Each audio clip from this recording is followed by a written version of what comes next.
अस्सलाम वालेकुम, good morning. कैसे हैं आप सब? तो मैं शारमीन आप सभी लोगों को आज फिर आपका 10th क्लास का आवर एनवायरनमेंट चैप्टर जो मैं पढ़ा रही थी उसको कंटिन्यू करूँगी।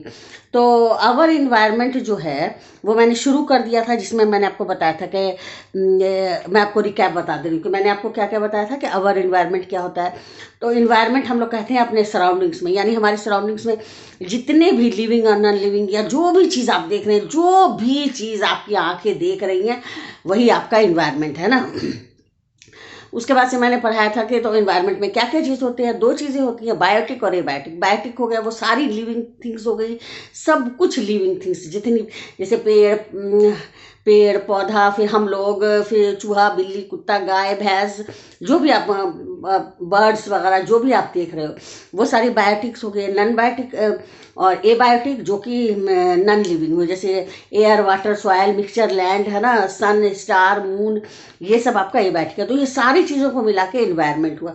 अब हम लोग इकोसिस्टम के बोलते हैं। इकोसिस्टम क्या होता है? तो इकोसिस्टम एक ऐसा हैबिटेट होता है जिसमें ये दोनों चीज़ मिल के रहती है, यानी कि इंटरेक्शन बिटवीन बायोटिक और एबायोटिक, दोनों में आपस में किस तरह का इंटरेक्शन है, किस तरह का वो आपस में एक दूसरे को इफेक्ट कर रहे हैं, तो उसे हम लोग बोलते हैं इकोसिस्टम। तो बहुत तरह के इकोसिस्टम होते हैं, जैसे कि फॉरेस्ट है, आप देख लीजिए, उसमें भी शेर रहता है, बर्ड्स वगैरह रहते हैं, वो कैसे एक दूसरे से इंटरेक्ट करते हुए रहते हैं। फिर आप पॉन्ड्स इकोसिस्टम देख लीजिए, जैसे पॉन्ड है, तालाब है, उसमें बत्तख तैर रही है और उसमें वही उसका घर है, एक हैबिटेट है ना। फिर हमने ये बताया था कि ये सारी चीज़ों की स्टडी जो कहते हैं वो किस ब्रांच में होती है, तो इकोलॉजी ब्रांच में होती है। इसको सबसे पहले हैकल ने निकाला था, अर्नस्ट हैकल ने, है ना। फिर हमने बताया था फूड चेन क्या होता है। तो फूड चेन होता है कि किस तरह से एनर्जी जो है वो फ्लो करती है एक ऑर्गेनिज्म से दूसरे ऑर्गेनिज्म में। जैसे कि सबसे पहले हुआ प्रोड्यूसर होता है, जो कि घास वगैरह होता है, जो प्लांट प्रोड्यूस करता है, जो कि प्लांट होता है प्रोड्यूसर। फिर उसको ग्रास हॉपर खाता है ना। ग्रास हॉपर को किसने खा लिया? ग्रास हॉपर को फ्रॉग ने खा लिया। फ्रॉग को किसने खा लिया? स्नेक ने खा लिया। स्नेक को किसने खा लिया? ईगल ने खा लिया। तो ये एक फूड चेन है, मतलब किसको, एक ऑर्गेनिज्म को दूसरा ऑर्गेनिज्म कैसे कैसे खाता है ना। तो ये हो गया फूड चेन, है ना। तो फूड चेन में आपको एक बात बता दें कि फूड चेन को हम लोग बहुत सारे पार्ट में डिवाइड कर लेते हैं। जैसे कि प्रोड्यूसर, इसमें सारे प्लांट्स आए। फिर आती है कंज्यूमर। तो कंज्यूमर में भी आपको हम लोग डिफ्रेंशिएट करते हैं, जैसे हर्बीवोरस, कार्निवोरस, ऑमनीवोरस, है ना। तो हर्बीवोरस वो होता है जो घास फूस खाता है, जैसे गाय बैल भैंस बकरी, है ना, ये सब हुआ हर्बीवोरस, जो हर्ब्स खाते हैं वो हर्बीवोरस। कार्निवोरस उसे कहते हैं, ये सब कंज्यूमर के पार्ट हैं। कार्निवोरस होता है जो कि हर्बीवोरस को खाते हैं, वो हो गया कार्निवोरस, है ना। ऑमनीवोरस जो दोनों चीज़ को खाते हैं, यानी कि प्लांट भी खाते हैं, फिश भी फ्लैश भी खाते हैं, ये हो गया ऑमनीवोरस। तो ये हो गया आपका हर्बीवोरस, कार्निवोरस, ऑमनिवोरस। और तो ये आपका हो गया कंज्यूमर में आता है। और ये प्रोड्यूसर, कंज्यूमर और डिकम्पोजर। अब डिकम्पोजर किसको बोलते हैं? अब जो कार्निवोरस है वो सब्जी को जब खा लेता है तो जब खाने वगैरह के बाद तो सबको पता है कि एक दिन मर जाना है, मरने के बाद सब कुछ मिट्टी के अंदर जाना है या जो भी है ना। तो जब वो मरते हैं तो वो वापस जाकर के मिट्टी से बने या मिट्टी में मिल जाते हैं। तो उनको मिट्टी में कौन मिलाता है? डिकम्पोजर। डिकम्पोजर कौन से होते हैं? छोटे छोटे माइक्रो ऑर्गेनिज्म, जैसे बैक्टीरिया, वायरस, ये सब जो ज़मीन के अंदर छोटे छोटे रहते हैं। ये सब क्या करते हैं? सारे सड़े गले चीज़ को खा पी करके डिकम्पोज कर देते हैं, यानी वापस मिट्टी में मिला देते हैं। और जब वो वापस मिट्टी में मिल जाता है, जो जिस चीज़ से हम लोग बने हैं वो चीज़ मिट्टी में मिल जाती है, जैसे कि नाइट्रोजन, तो नाइट्रेट्स पानी में घुल जाता है, अब फिर वो रूट के जरिए प्लांट में चला जाता है। तो ये एक साइकिल चलता रहता है ना। फिर हमने पढ़ाया था इकोसिस्टम हो गया, फूड चेन हो गया। फूड चेन के बाद ट्रॉफिक लेवल। तो each step of food chain is known as trophic level. इसमें हम लोग फिर ट्रॉफिक लेवल में कर देते हैं। कैसे? ये एक तरह का ये ट्रॉफिक लेवल होता है, जो ईच स्टेप फूड चेन का जितना भी स्टेप होता है, जैसे सबसे नीचे हो गया प्रोड्यूसर हो गया, है ना, जो कि आपका मोस्टली प्लांट्स होता है। फिर आपका प्राइमरी कंज्यूमर हो गया, यानी कंज्यूमर में आ गया प्राइमरी कंज्यूमर, यानी कि जो हर्बीवोरस हो गया। फिर आपका सेकेंडरी कंज्यूमर हो गया। सेकेंडरी कंज्यूमर हो गया यानी आपका हो गया कार्निवोरस, है ना। फिर आपका हो गया टर्शरी कंज्यूमर। टर्शरी कंज्यूमर हो गया आपका ईगल वगैरह जो हो गया ऊपर जो और चला गया। और उसके बाद से हो गया आपका डिकम्पोजर, है ना, डिकम्पोजर। तो ये सारे जो है, ये एक ईच स्टेप, ये जो एक एक स्टेप है फूड चेन का, उसे हम लोग बोलते हैं ट्रॉपिक लेवल। और आपको उसके बाद से हमने बताया था फूड वेब किसको कहते हैं, तो network of food chain is known as food web, एक लाइन का है, network of food chain is called food web. अच्छा एक बात बताते हैं, आपको बता रहे हैं कि जितने भी प्रोड्यूसर होते हैं वो प्लांट्स होते हैं, ये सबसे ज्यादा होता है, लेकिन ये जैसे जैसे ऊपर की तरफ जाता है तो एनर्जी का जो फ्लो होता है वो कम होता जाता है, कम होता जाता है। अगर यहाँ पर 10 लाख है तो इसका 10%, इसका भी 10%, इसका भी 10%, इसका भी 10%, यानी धीरे धीरे वो कम होता जाएगा, है ना। तो जैसे इसका 1 लाख है तो यहाँ पर 10,000 हो जाएगा, इसका 1,000 हो जाएगा, इसका 10% हो जाएगा, इसको 0.1% हो जाएगा। तो इसको हम लोग बोलते हैं 10% लॉ। क्या बोलते हैं? 10% लॉ। यानी कि जितना जैसे जैसे ऊपर जाता जाएगा एनर्जी जो है वो कम होती जाएगी। इसलिए आपने देखा होगा जो सबसे ऊपर वाला जो रहता है, जो शेर वगैरह रहता है, वो कम रहता है और उसको खाने के लिए बहुत ज़्यादा एनर्जी चाहिए, यानी उसको मेंटेन करने के लिए, सर्वाइव करने के लिए उसको अच्छा सा पोषक तत्व, अच्छा भोजन चाहिए, तभी वो सर्वाइव करेगा, अदरवाइज वो एक्सटिंक्ट कर जाएगा। तो उसको उतना ही एनर्जी देना। और जो सबसे नीचे वाला होता है प्रोड्यूसर, ये इसके पास बहुत एनर्जी है, फिर जैसे वो सेकंड लेवल पे जाएगा एनर्जी कम होती जाएगी, उससे ऊंचा जाएगा कम होती जाएगी, उससे ऊंचा जाएगा कम होता जाएगा। यानी आप देख लोगे कि टर्शरी के बाद से जो है ट्रॉपिक लेवल कम हो जाता है, ज़्यादा ऊंचा जा ही नहीं सकता, कि जितना ज़्यादा ऊंचा ट्रॉपिक लेवल होगा उतनी ज़्यादा एनर्जी कम हो जाएगी। जब एनर्जी बॉडी में नहीं रहेगी तो कोई भी सर्वाइव नहीं कर सकेगा, है ना। तो इसे ही हम लोग बोलते हैं 10%। यानी कि जैसे सूरज है, मान लिया कि उसमें 100 है एनर्जी, उससे हम प्लांट्स ने लिया, तो प्लांट्स ने जब लिया तो उसको 100 नहीं लेकर के वो कम लिया, है ना, 10% ही लिया। तो उसके बाद से उसको बकरी वगैरह खाई तो उस प्लांट से कुछ ही एनर्जी उसके बॉडी में, 10% ही एनर्जी उसके पास गई। फिर उसको हम लोगों ने लिया, यानी मटन के रूप में या चिकन के रूप में, या फिर उसको कार्निवोरस ने लिया, है ना, या ओमनिवोरस ने, तो 10% ही एनर्जी गई। तो ये एनर्जी जो है वो धीरे धीरे ऊपर जितना जितना जाएगी वो कम होती जाएगी। तो बाकी एनर्जी गई कहाँ? ये तो तुम लोग सोच सकते हो कि मैम जब आप बोल रही हैं sun is the ultimate source of energy, और ये 100% अगर हम एनर्जी दे रहे हैं तो ये ऊपर तक जाके कम होती जाती है, तो बाकी एनर्जी कहाँ गई? बाकी जो 90% एनर्जी है वो आदमी के डेवलपमेंट में चला जाता है, वो मेटाबॉलिज्म में, वो उसका जो वर्क कर रहा है, काम कर रहा है, ग्रोथ हो रहा है उसके बॉडी में, खान पान खा रहा है, जो भी एक्स्ट्रा वर्क हो रहा है उसमें वो सारी एनर्जी यूज हो जाती है। और 10% एनर्जी फिर वो दूसरे को दे देता है, बाकी 90% वो अपने पर यूज करता है, अपने डेवलपमेंट पर, है ना। तो जितना ऊंचा तक जाएगा वो एनर्जी कम होती जाएगी, तो ज़्यादा उससे ऊपर आपको ज़्यादा एनिमल्स या ज़्यादा कार्निवरस एनिमल्स नहीं मिल पाते हैं, ठीक है। तो अब हम समझ गए कि जब भी ट्रॉफिक लेवल में या फूड चेन में एनर्जी जो फ्लो होती है वो हमेशा प्रोड्यूसर से ही ऊपर जाएगी। ऐसा नहीं होगा कि कार्निवरस बहुत ज़्यादा शेयर होगा फिर वो हर्बीवोरस होगा, ऐसे नहीं। और सब में एक बैलेंस बना रहता है। अगर बहुत ज़्यादा घास वगैरह हो गया और हर्बीवोरस नहीं रहा तो जंगल ही जंगल हो जाएगा, और अगर हर्बीवोरस बहुत हो गया और कार्निवोरस नहीं हुआ तो पूरे में और भी खाली इस तरह के जानवर पड़े रहेंगे। तो एक बैलेंस बना रहता है, और कार्निवोरस अगर ज़्यादा हो गया तो सबको ख़त्म कर देगा, फिर तो कोई सर्वाइव ही नहीं करेगा। इसीलिए सब में एक बैलेंस बना रहता है, ठीक है ना। तो हमेशा क्या होता है 10% लॉ। इसके बाद एक और बहुत इंपॉर्टेंट पार्ट है जो कि हम लोग पढ़ेंगे आज, जिसे हम लोग बोलते हैं बायोमैग्निफिकेशन। क्या बोलते हैं? बायोमैग्निफिकेशन। ये 10% लॉ तो आप समझ गए। अब हम लोग पढ़ते हैं एक और इसमें टर्म, ये सब इस चैप्टर में आपको बस छोटे छोटे टर्म सब हैं। तो ये है बायोमैग्निफिकेशन। अब आपको पता है कि बायोमैग्निफिकेशन क्या होता है। आपको बहुत सारे वेस्टेज मिलते हैं, जैसे पानी के अंदर ही बहुत सारे वेस्ट है, डीडीटी का छिड़काव हो जाता है, डीडीटी हो जाता है, या बहुत सारे वेस्ट वगैरह पानी के अंदर घुले रहते हैं। अब पानी के अंदर जो मछली खाएगी हैं, या छोटा छोटा कीड़ा खाएगा, मतलब कुछ ग्रो कर रहा है उसको मछली खाएगी, मछली लोग शिकार उससे बड़ी मछली खाएगी, फिर उससे बड़ी मछली खाएगी, फिर मछुआरा उस मछली को पकड़ के घर ले आएगा, हम लोग जाकर के उस मछली को खा लेंगे। तो जितना भी जो है बायोमैग्निफिकेशन में क्या होता है, जितना भी तरह का ये जितना भी नॉन बायोडिग्रेडेबल मटेरियल होता है जो कि पानी के अंदर नहीं घुलता है ना, जैसे कि डीडी का छिड़काव हुआ या पेस्टिसाइड्स हुआ, ये जो पानी में घुल जाता है, ये नीचे से ऊपर आगे बढ़ता रहता है। यानी कि जब ये ऊपर में आ जाएगा, ह्यूमन में आ जाएगा, हम लोग जैसे खा लेंगे तो हमारे बॉडी में ये नॉन बायोडिग्रेडेबल जो भी डीडीटी का है या जो भी पेस्टिसाइड्स है, ये जो घुलता है, ये सबसे ज़्यादा वो हम लोग को इफेक्ट करेगा, है ना। तो इसे हम लोग बोलते हैं बायोमैग्निफिकेशन। एनर्जी ऊपर कम होगी, लेकिन जितना भी बीमारी वाला चीज़ है वो बायोमैग्निफिकेशन में प्रोड्यूसर से ऊपर की तरफ ही ज़्यादा बढ़ता है। अगर हम लोग पौधे वगैरह में ज़्यादा हम लोग छिड़काव करते हैं कोई भी चीज़ का, उसको बचाने के लिए, उस प्लांट को फिर हम लोग खाएं तो उसमें कम रहेगा, तो वो हमारी बॉडी में जाके ज़्यादा हो जाता है, मतलब हम लोग ज़्यादा उसको हो जाता है। तो इसी चीज़ को बोलते हैं बायोमैग्निफिकेशन। तो ये भी आप अब समझ गए। अब आपको बढ़ाते हैं वेस्ट मैनेजमेंट। तो ये चैप्टर, तो आप लोगों ने ये एवर एनवायरनमेंट चैप्टर में क्या क्या पढ़ा?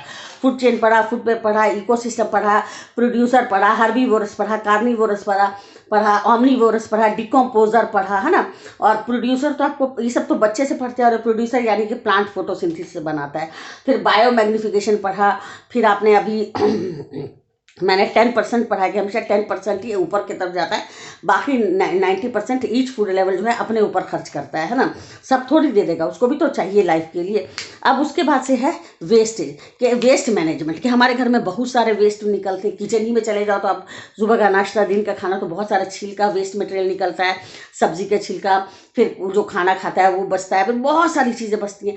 तो ये सब भी एक बहुत ज़्यादा, मतलब हमारे भारत, हम सबको अच्छा भी नहीं लगता, और इतना ज़्यादा वेस्ट मैनेजमेंट वेस्ट हो जाता है तो देखने में भी बुरा लगता है। अब इनको हम लोग किस तरह से डिस्पोज करें?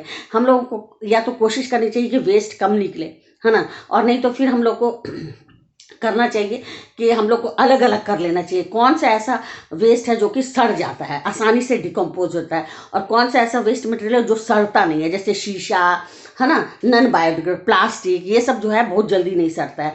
अगर तुम घर में जाओ और अपने किचन गार्डन में या जो भी मिट्टी के अंदर एक प्लास्टिक रखो और एक कागज़ पत्तर या सब्जी का छिलका वगैरह रखो, 1 वीक के बाद या 10 दिन 15 दिन के बाद जब आप गड्ढा खोदोगे तो आपको प्लास्टिक वैसे ही मिलेगा, सुधा दूध का पैकेट, लेकिन आपका जो वहाँ पर खाली मिट्टी नज़र आएगी। तो हम लोग को करना चाहिए सबसे पहले सिग्रीगेशन। जो भी हम लोगों को वेस्ट निकल रहा है, वेस्ट का मैनेजमेंट करना हम लोग को जानना चाहिए कि हम लोग को वेस्ट को नहीं बचाना है। हम लोग को कोशिश करनी चाहिए कि वेस्ट कम से कम निकले, और अगर हम लोग को वेस्ट निकल भी रहा है तो उसको हम लोग अलग अलग डिब्बे में बांट देना चाहिए। हम लोगों को स्वच्छ भारत भी इसी पर चल रहा है कि 2-2 डस्टबिन या गार्बेज बिन का मतलब बोलते हैं कि लोग जो है, आप ब्लू वाला जो है उसमें नॉन बायोडिग्रेडेबल डालिए, और ग्रीन में उस ग्रीन वाले डस्टबिन में आप उस तरह के मटेरियल्स डालिए जो को जल्दी से सड़ गल जाते हैं ना, जैसे कि आपको सब्जी का छिलका या ऐसा भी जो भी वेस्ट मटेरियल जो जल्दी सड़ जाता है, उसको फिर लेकर के लोग डंप कर देता है कंपोस्ट पिट में, वर्मी कंपोस्टिंग में, मतलब ये सब तरीके से उसको डंप करके रीयूज़ कर लेता है। लेकिन कुछ जो होते हैं बायोडिग्रेडेबल जो कि एकदम मतलब एक तो नुकसान करते हैं, ऊपर से वो वेस्ट जल्दी से सड़ते नहीं हैं। तो उसमें क्या प्रॉब्लम होता है, उसको या तो इकट्ठा करके फैक्ट्री वगैरह में दे दिया जाता है ताकि वो दोबारा रिसाइकिल होकर के दोबारा नया बन जाए, है ना। तो हम लोग को 3Rs यूज़ है, आप लोग पढ़ रहे हैं, रिड्यूस, रिसाइकिल, रीयूज़, ये सब हम लोग को कर लेना चाहिए। तो हम लोग बार बार, जैसे आप शॉपिंग ही जाते हो तो आप लोग को पैसा से प्लास्टिक का वो देता है, तो आप लोग वो एकदम उसको नो बैन टू प्लास्टिक बोलिए कि हमें प्लास्टिक नहीं चाहिए, आपको कागज़ का झोला या जो भी कपड़े का झोला वो सब बनाइए शॉपिंग बैग। या आप अगर प्लास्टिक यूज़ कर रहे हैं तो आप उसको बार बार ही उसको घर लाइए, वॉश कीजिए, रखिए, फिर दोबारा सब्जी लाने जाइए तो उसी को यूज़ करिए, है ना।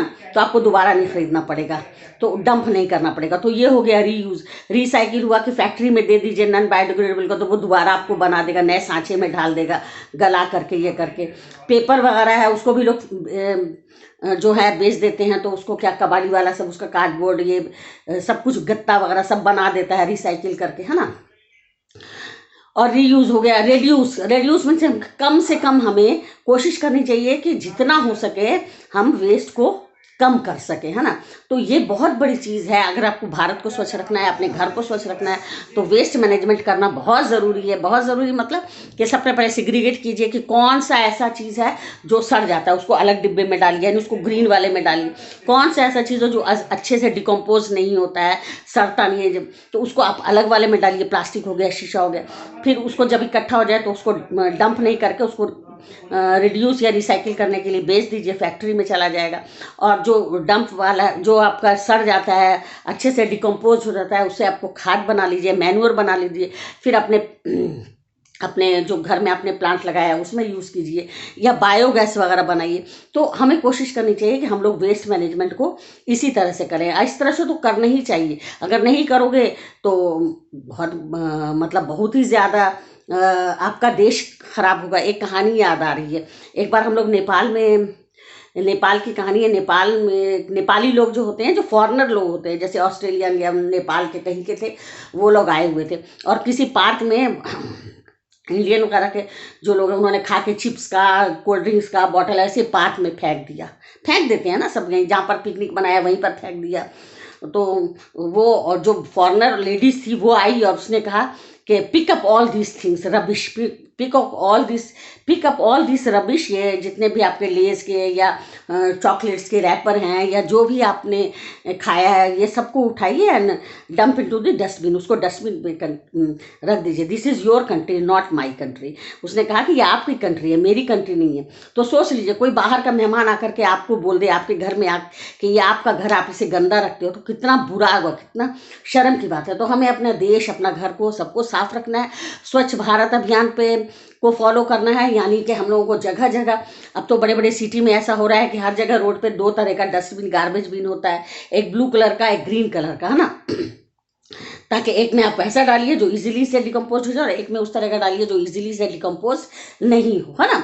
तो ये सब चीज़ हम लोग को फॉलो करना है, मानना है और दूसरे आने वाले जनरेशन को बताना है। वैसे आप लोग तो बहुत समझदार हो, बच्चे हो, आप लोग समझदार हो और इस चीज़ को फॉलो कर रहे हो। और मालूम ही है कि हम लोगों का जो इंडिया है पहले से बहुत ज़्यादा साफ़ हो गया है। तो सफाई पर ध्यान देना है अपने, ये नहीं कि बस सिर्फ घर ही, पूरा अपना देश को साफ रखना है। जो चीज़ को हमको कोशिश करनी चाहिए कि वेस्ट मैनेजमेंट को सीखें हम लोग, वेस्टेज ज़्यादा नहीं करें, कम चीज़ करें। अब तो बहुत 5R हो रहा है, पहले तो 3R था, रीयूज़, रिसाइकिल, रिड्यूस, रीयूज़ और रीपर्पस, है ना। और तो इसी तरह से ये आपको करना है। अच्छा, ये जो मैंने बताया था, एक और बात भूल गई मैं, जो मैंने बताया था 10% लॉ जो होता है, ये कि हमेशा 10% की एनर्जी जो है वो एक दूसरे एनर्जी फ्लो के ट्रॉपिक लेवल पर पास होती है, बाकी 90% वो अपने ग्रोथ एंड डेवलपमेंट के लिए herbivorous, omnivorous, carnivorous, primary consumer, secondary consumer, tertiary consumer रखते हैं। और अल्टीमेट सोर्स ऑफ एनर्जी तो सन ही है, सन नहीं रहेगा तो कुछ नहीं होगा, है ना। तो ये 10% लोगों को सबसे पहले रिचमंड ने निकाला था। क्या साइंटिस्ट का नाम था? रेमंड। क्या नाम था? रेमंड एक साइंटिस्ट थे। इन्होंने 1942 में रेमंड साइंटिस्ट ने इस चीज़ को निकाला था, तो ये याद रखिएगा। तो अच्छा, तो ये भी आप समझ गए। इतना तक तो मैंने बता दिया कि वेस्ट का किस तरह से हम लोगों को मतलब ये करना है। बहुत तरह के वेस्टेज होते हैं। अब जैसे पैथोजेनिक वेस्ट होता है, जैसे कि आप जितना भी फर्टिलाइज़र है, मैन्योर है या DDT है, या जो आप लोग प्लांट वगैरह में बहुत सारे यूरिया वगैरह देते हो, तो वो भी है। फिर इलेक्ट्रॉनिक वेस्ट होता है, जितना भी आप इलेक्ट्रॉनिक का सामान यूज़ करते हो उसमें तो बहुत सारे केमिकल्स रहते हैं। अगर आप उसको ऐसे ही डायरेक्टली यूज़ कर लोगे तो उसमें वो फट भी सकता है, वो नुकसान भी करता है, जैसे बैटरी वगैरह है। तो आजकल तो इलेक्ट्रॉनिक वेस्ट हो रहा है बहुत, मतलब हम लोग को वेस्ट का भी कैटेगरी बन गया है, नॉन टॉक्सिक, टॉक्सिक, हैजार्डस, और ये आपका इलेक्ट्रॉनिक वेस्ट, है ना। फिर एक जो वेस्ट होता है बायोडिग्रेडेबल, जो सड़ जाता है, नॉन बायोडिग्रेडेबल जो नहीं सड़ता है।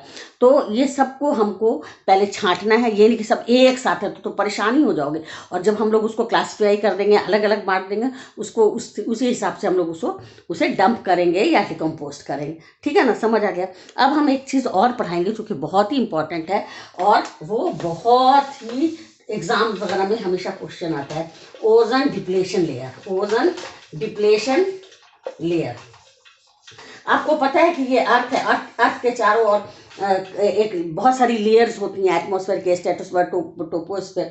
तो ये जो स्ट्रेटोस्फेयर होता है, यहीं पर एक ओजोन की एक लेयर होती है, जो कि आपका क्या करता है, आपका जो सूरज है उसमें से जो बहुत सारी रेज निकल रही है, जिसमें अल्ट्रावायलेट रेज भी निकलती है, उससे आपको बचाता है, उसको ज़मीन पर नहीं आने देता है। अगर बाई चांस उसको ज़मीन पर आने देगा तो आपको बहुत सारी बीमारी हो जाएगी, यहाँ कैटरेक्ट हो जाएगा, फिर आपको स्किन कैंसर हो जाएगा, इम्यूनिटी की बीमारी हो जाएगी। तो जैसे कि आप घर में सो रहे हो तो आप नेट लगा के सोते हो, मच्छरदानी लगा के सोते हो, है ना।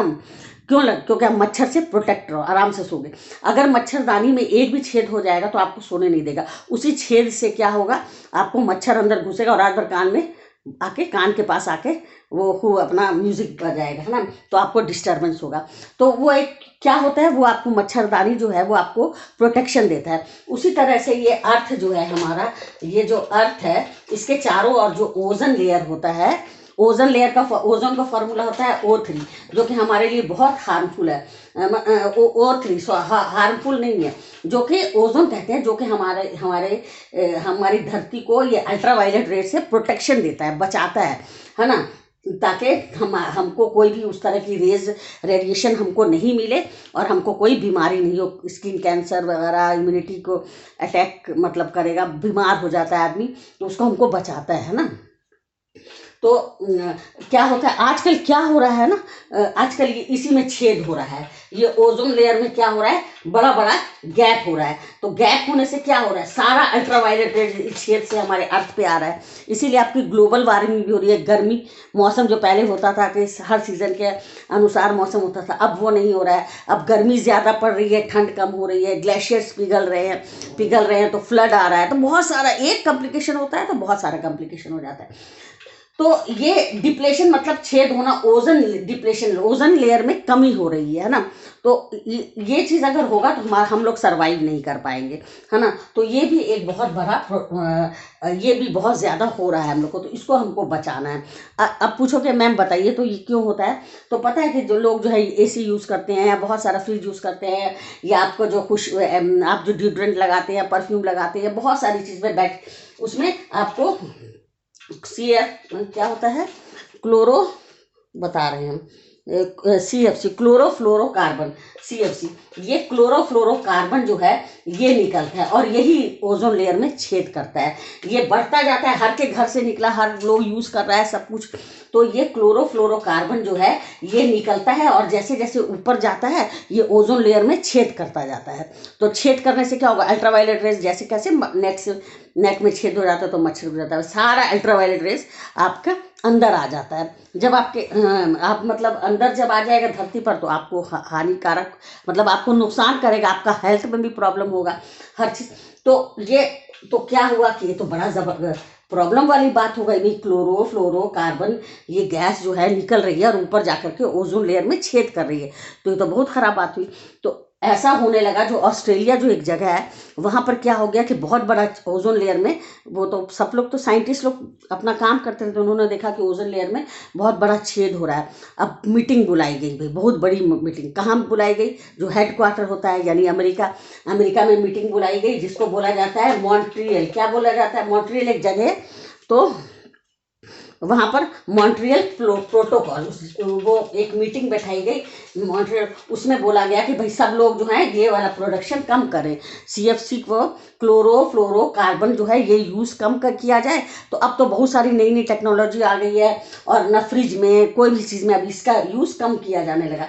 अगर इसको कंटिन्यूसली हम लोग यूज़ करेंगे तो ओजोन लेयर में छेद हो जाएगा, जिससे कि बहुत सारी बीमारी, अल्ट्रावायलेट रेडिएशन आएगा, जिससे कि हम लोग बहुत तरह की बीमारी से ग्रसित हो जाएंगे। तो इसलिए इसको यूज़ कम किया जाए। तो ये बहुत बड़ी मीटिंग बैठी मॉन्ट्रियल में, प्रोटोकॉल में सारे लोगों ने एक एग्रीमेंट पे साइन किया कि हर देश ने, जितने भी कंट्री हैं, कि हम लोग इसका यूज़ कम करेंगे ताकि ओजोन लेयर में छेद नहीं हो, ओजोन लेयर वैसे ही रहे जो कि स्ट्रेटोस्फीयर में रहता है और हमको बचा के रखे। तो जब ये ऐसा माना गया तब से जो है ओजोन लेयर को कंट्रोल किया गया। अब इसमें अभी भी तो छेद हो ही रहा है, लेकिन अब पहले जो एकदम बढ़ने लगा था रेशो वो कम हो गया है और अब लोग इसको समझ गए हैं, पहचान गए कि अब मतलब किसकी वजह से हो रहा है, तो इसका यूज़ कम कर दिया गया। तो अगर ये जो है नहीं, मतलब अगर कंट्रोल किया जाता तो पूरी रेडिएशन धरती पर आती और धरती के लोगों को बहुत सारे प्रॉब्लम आ जाते। एक तो गर्मी बढ़ती, वो तो हो ही रहा है, ग्लोबल वार्मिंग, ग्लेशियर पिघलते, फ्लड आता, फिर बहुत सारी बीमारी, कैंसर वगैरह जो भयानक बीमारी है वो सब होने लगता। तो ड्यू टू क्लोरोफ्लोरोकार्बन, याद रखिए। लेकिन इसको जब लोगों ने पकड़ लिया कि ऑस्ट्रेलिया में इतना बड़ा ये हो गया था, एक गैप हो गया था, तो उसके बाद मीटिंग बैठाई गई। उस मीटिंग को कहा जाता है मॉन्ट्रियल प्रोटोकॉल। उसमें बोला गया कि ये क्लोरोफ्लोरोकार्बन का यूज़ कम किया जाए, तभी हम बच सकते हैं। यानी इस चीज़ को बोला जाता है ओजोन डिप्लेशन लेयर, है ना। तो ये चीज़ भी आपको नॉलेज में देना है कि ओजोन डिप्लेशन लेयर क्या होता है। तो ओजोन के लेयर में छेद हो जाता है। एक लेयर होता है जो कि अर्थ के चारों तरफ स्ट्रेटोस्फीयर में पाया जाता है। तो हमको इस लेयर को बना के रखना है, बिगाड़ना नहीं है, ताकि वो लेयर हमेशा, वो पॉल्यूशन से भी ख़राब हो जाता है, तो इसलिए कि उसको मेंटेन करके रखना है ताकि हमारी धरती और हम लोग उससे बच के रह सकें। तो मेरे ख्याल से आपका इन्वायरमेंट में बस इतना ही है।